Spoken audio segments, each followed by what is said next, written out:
wanted to give you some background information about selling hay and kind of what I meant. I also wanted to throw out a disclaimer. Sorry about the messy house, and you will probably hear my son cry in this video a few times. Tried to edit it out. So basically what I mean when I'm talking about selling hay is the whole process from beginning to end. So from the point somebody calls until the payment and that transaction in between.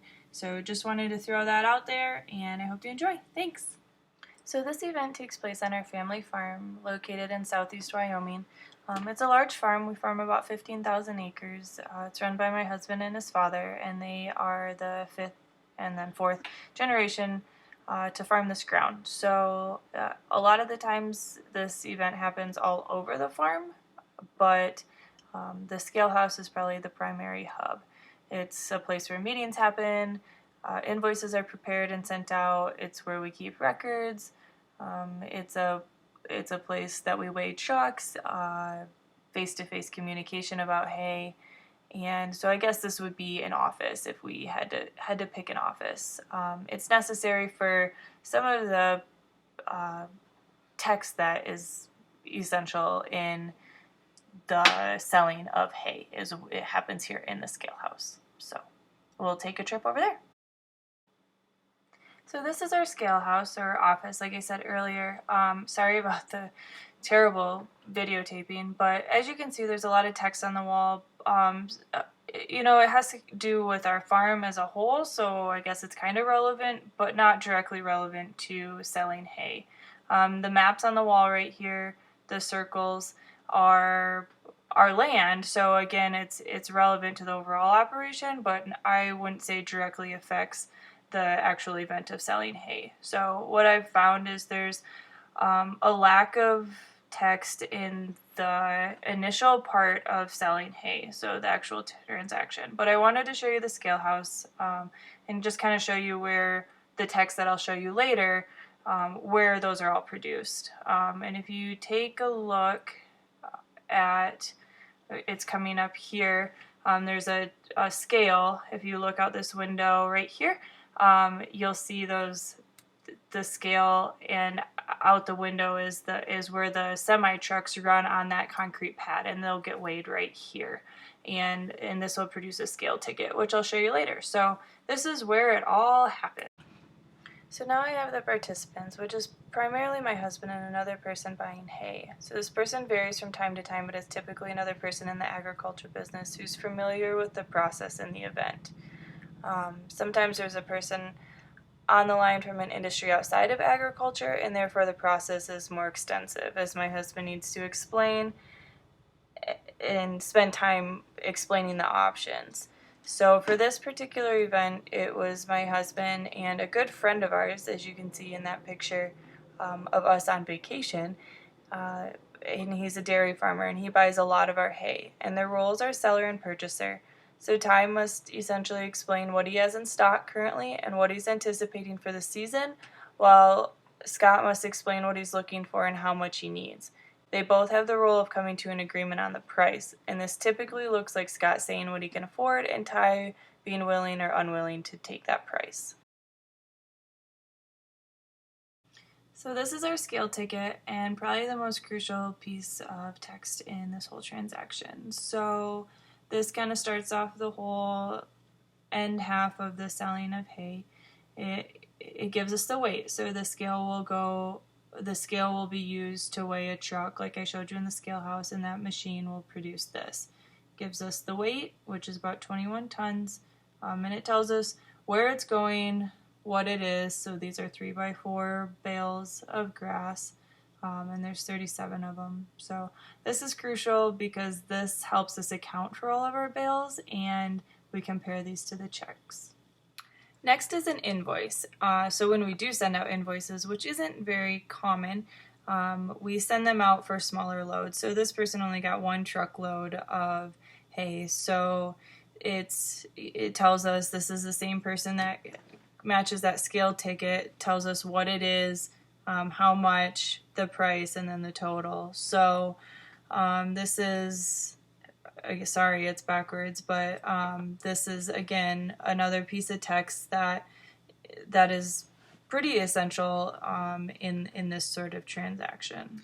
And lastly, this is pretty typical of our how we sell hay. So because we sell in mass quantities, so 15, 20, 30 semi truckloads of hay, this is typically what our payments look like. So if you can see, oh, it's upside down.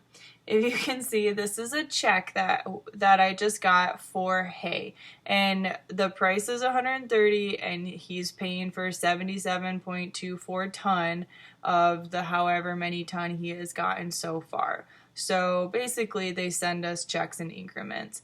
This is essential. This is probably the biggest piece of text besides the scale ticket, because those two things coincide as to the payment and how much and everything like that. So we will probably get 4 or 5 more checks from this particular company, and they'll settle up everything after it's all said and done. So I brought this picture up for you to get a glimpse of the different commodity prices. So corn, wheat, down there at the bottom, livestock, and how there's not hay on here. And so this is kind of collaborates with the beginning part of the action of selling hay, where we don't use a text or a menu or anything like that. There is no menu, there is no price structure. So that price is determined by location, weather, these like livestock prices, commodity prices, supply and demand. And so what my husband will do, as one of the people that kind of helps set the price around here, is he will collaborate with different cattlemen, different farmers, and they'll all kind of get an idea of what the market's doing and where prices should be set. So just thought that was interesting, that we have no price, no menu, and it's very much a day-to-day, season-to-season type of thing. So now we'll get a glimpse of what it looks like to sell hay. Not much, just trying to get some corn in. What? Yeah, and you? Yeah, yeah. It's pretty cold, but it's nice to have a little moisture. Yeah.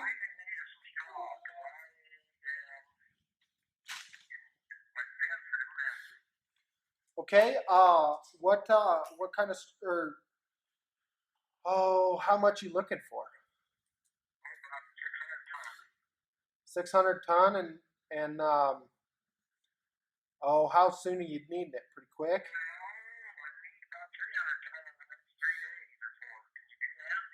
Yeah, it should be possible. I think with the rain here, I think everybody should be freed up to run trucks here.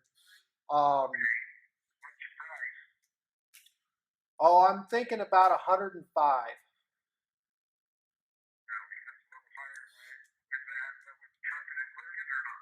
Yeah, if I remember right, it costs about $25 to get down there and trucking. So we're looking at it'd be what, 80 without it's 80 in my yard and then 25 for trucking.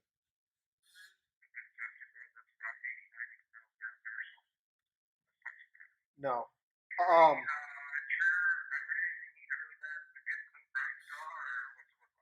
yeah, it is. It really hasn't. Besides this little rain we got right now, that's the only rain we've had on it. So they should be holding up pretty good. It was dry for a long time here, so this is about. Yeah, it's 3x4s. They weigh roughly 1,200 pounds, and we'll put on a good size load to just be right at 80,000. So okay.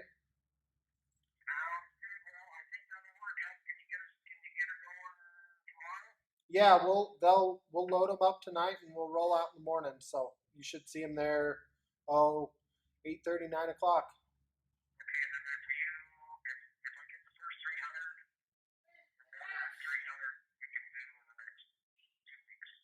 Okay, sounds great. No, I appreciate that.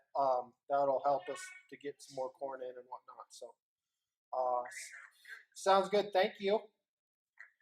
Have a good one. Bye.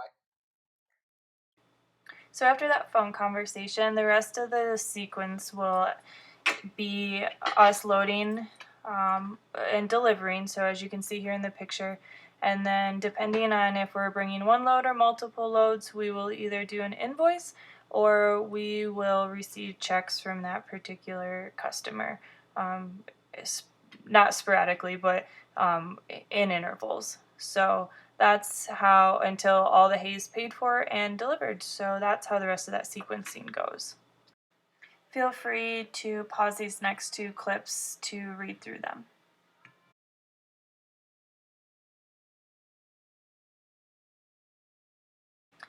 So the context of this, I think, is kind of what ties it all together. So the historical and geographical context is imperative to our business. It drives the price, and my husband's family's been farming for over 120 years. So their name and their handshake, I I would say, is what enables us to not have a ton of paperwork and a ton of text associated with this, because I know that people are going to pay, and I know that that Ty's word and their word is better than any contract. So this practice essentially wouldn't happen this way if it were done another way. There would be a lot of written text and more literacy in this event if it were done with any sort of big business. We don't have to have as big of a paper trail, I guess, is a big reason. So a perfect example to put this into perspective would be if you walked into a farmer's market, negotiated the price of some tomatoes instead of paying what was posted, and told them that you would pay them later and sent them in a check in the mail a few weeks down the road. So it just wouldn't happen. And I firmly believe that the historical and the geographical location, this context, is that reason that we get away with having so little text but having it such a literacy rich event. So to wrap this up, literacy means that you understand the ins and outs of the agricultural world. So it's far beyond the selling of hay.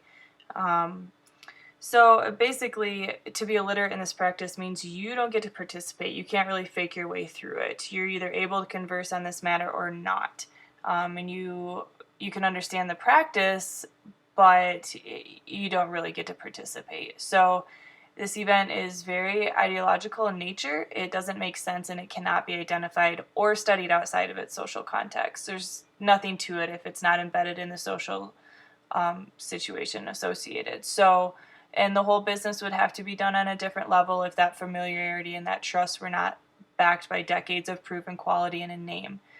Um, and it, and it would lose its small town appeal, and it would require more paperwork and more constraints, and that's the opposite of what we believe.